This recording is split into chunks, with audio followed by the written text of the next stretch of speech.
तेलुगू गौल आणि कोंडा म्हणजेच द शेफर्ड्स स्पॉट, चरवाहों की जगह इस नाम से भी प्रचलित है। यहाँ पहले कतनियों का राज्य था, इसके बाद कतनियों से इब्राहिम ने यह पूरा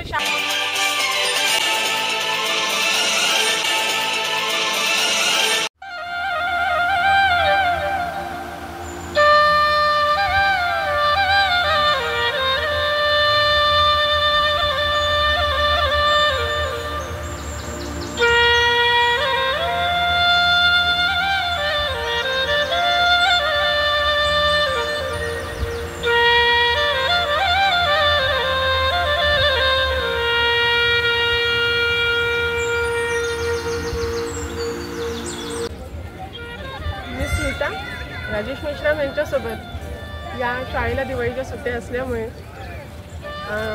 इथे आलेली आहे। हैदराबाद इथे आले आहे आम्ही। सध्या आम्ही सिकंदराबाद इथे वास्तव्याला आहोत।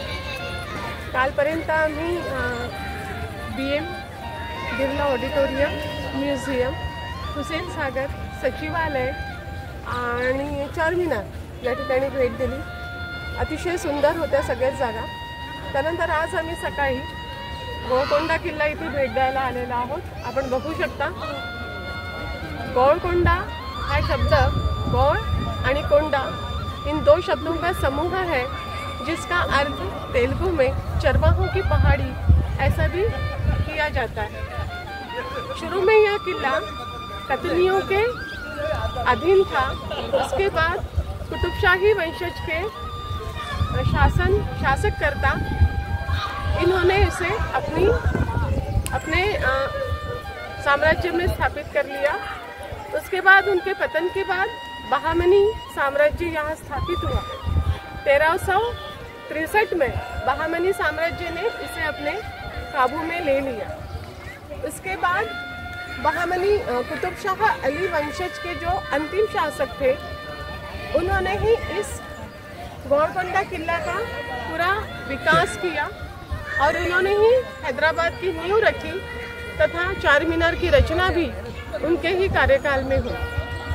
उसके बाद 1508 में औरंगजेब ने इसे अपने काबू में करते हुए शासक बताया और इसे राजधानी का दर्जा दिया।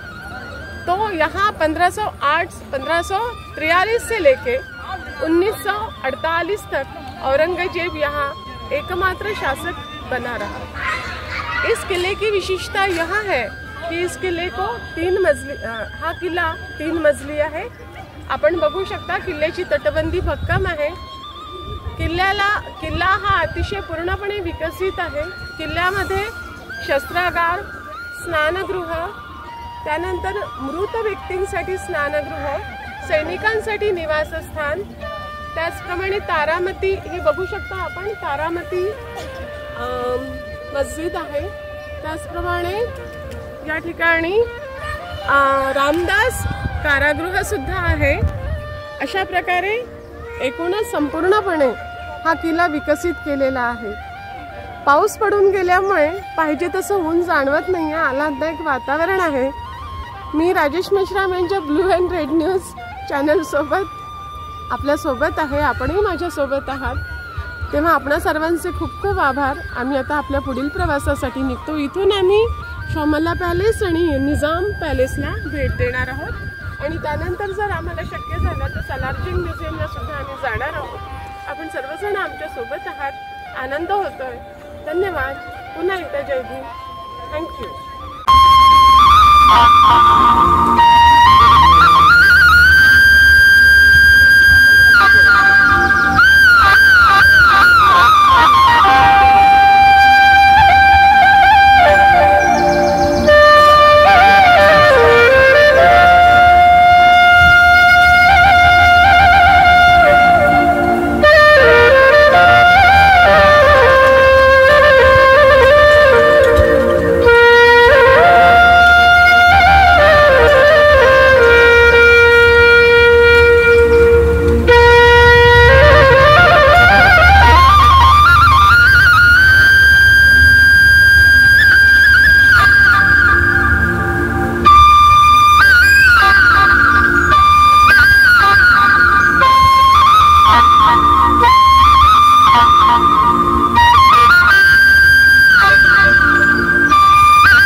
माझ्यासोबत आलेली आहे.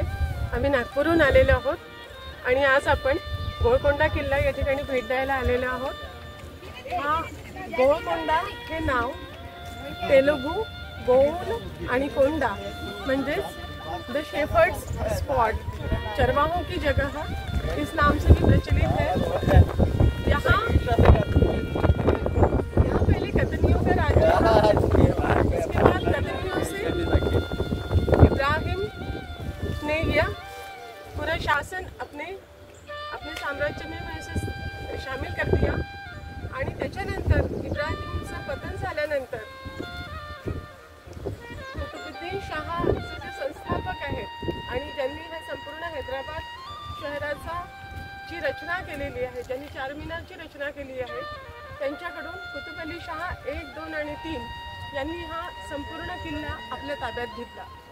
हा किल्ला साधारणतः 3 मजली आहे. तुम्ही बघू शकता इकडे या बाजूला किल्ल्याची तटबंदी अतिशय भक्कम आहे आणि या किल्ल्याला दरबार हॉल, त्यानंतर तारामती मस्जिद, त्यानंतर शवस्नानगृह, त्यानंतर या ठिकाणी सायंकाळी एक इव्हिनिंग शो सुद्धा दाखवलेला जातो आणि या इव्हिनिंग शोचं आयोजन इंडियन ऑइल कॉर्पोरेशनकडून केलं जातं. त्याचप्रमाणे या किल्ल्याचा पुरातत्व विभागाकडून चांगल्या प्रकारे त्याचं संरक्षण केलं जात आहे. आज थोडा पाऊस पडून गेलेला आहे, त्यामुळे वातावरण अगदी चांगलं आहे, आल्हाददायक आहे. किल्ल्याची तटबंदी ही मजबूत आहे आणि या किल्ल्याचा संपूर्ण ताबा हा कुतुब अली शाह 1, 2 आणि 3 यांनी घेऊन त्याप्रमाणे किल्ल्याचा संपूर्ण विकास त्यांनी केलेला आहे. या ठिकाणी शवस्नानगृह आहे, त्या ठिकाणी गरम आणि थंड पाण्याची सुद्धा व्यवस्था आहे आणि त्यानंतर त्यांनी हैदराबाद शहराचा विकास आणि चारमिनारची रचना सुद्धा केली आहे. आपण सर्वजण माझ्यासोबत आहात, या संपूर्ण गोळकोंडा किल्ल्याचा आनंद घेत आहात, तेव्हा आपल्या सर्वांचे धन्यवाद. पुन्हा भेटू, तोपर्यंत जय भीम, बाय.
नमस्कार दोस्तों, हमारे न्यूज़ चैनल न्यूज़ इंडिया को लाइक कीजिए, शेयर कीजिए, अनसब्सक्राइब कीजिए.